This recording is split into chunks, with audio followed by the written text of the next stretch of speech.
Hi, my name's Lee Williamson, and I'm going to tell you a little personal family history.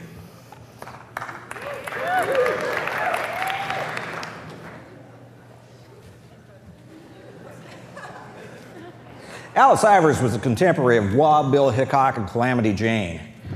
She was a gambler, a bootlegger, and she owned several houses of prostitution in and around Deadwood, South Dakota. She was always seen with a cigar in her mouth, and she always carried a loaded .38 pistol. Her first husband taught her how to play poker, and after he died in a mining accident, she turned to gambling to support herself, earning her nickname Poker Alice. By 1910, she opened her first whorehouse. Now, by 1918, my grandfather, Clyde Bear, was operating the Deadwood train station for the Burlington line. He had two frequent visitors to the train station. One was his 5-year-old son, Carlisle, and the other was Poker Alice.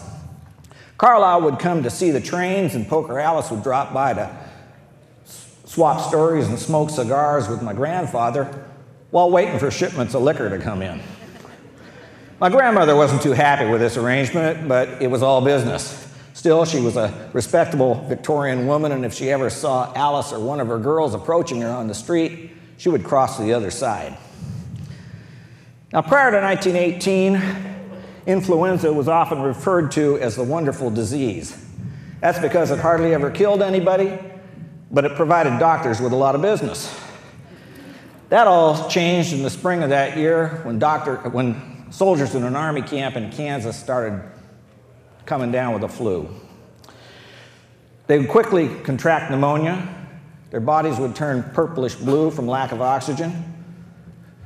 They would start coughing up blood, and they'd be dead in about 3 days.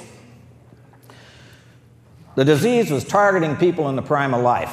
49% of the victims were between the ages of 20 and 40. They think this is because their stronger immune systems were actually overreacting and attacking the body as well as the disease, causing symptoms similar to what you see in patients with Ebola today. Autopsies revealed a condition that they named red lung.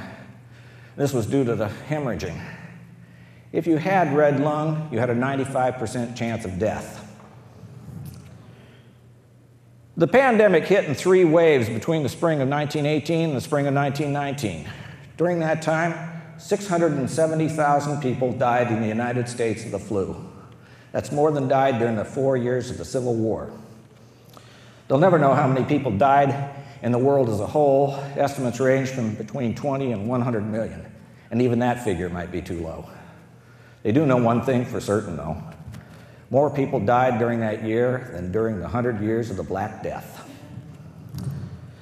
The second wave of the disease killed the most people, and it reached its peak about the same time that the armistice was signed in Europe and in World War I that November.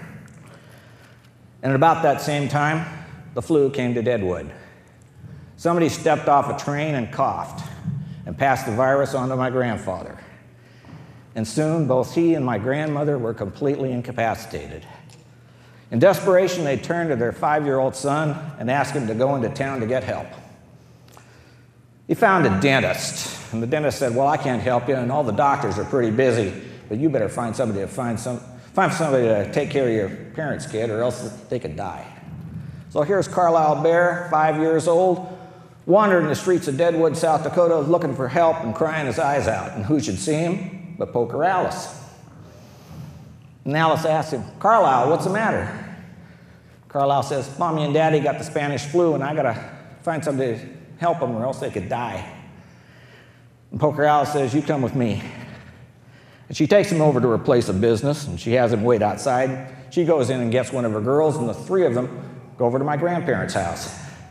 When they get there, the girl is understandably confused, and she asks Alice, "What the hell is going on here?"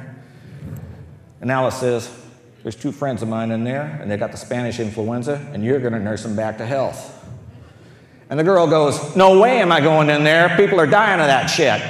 And Alice pulls out her pistol and points it at the girl's head and says, "I'll give you a choice. You can go in there and take your chances, or you can die right now on this front porch. What'll it be?" And the girl succumbed to that subtle argument and nursed my grandparents back to health. Now, sometime after recovering, my grandmother happened to spot Poker Alice on the opposite side of a Deadwood street. And she made a special point of crossing the street and giving her a big hug and thanking her for saving her and her husband's life. My mother was born about 6.5 years later in 1925, and that is why I'm here today. Thank you.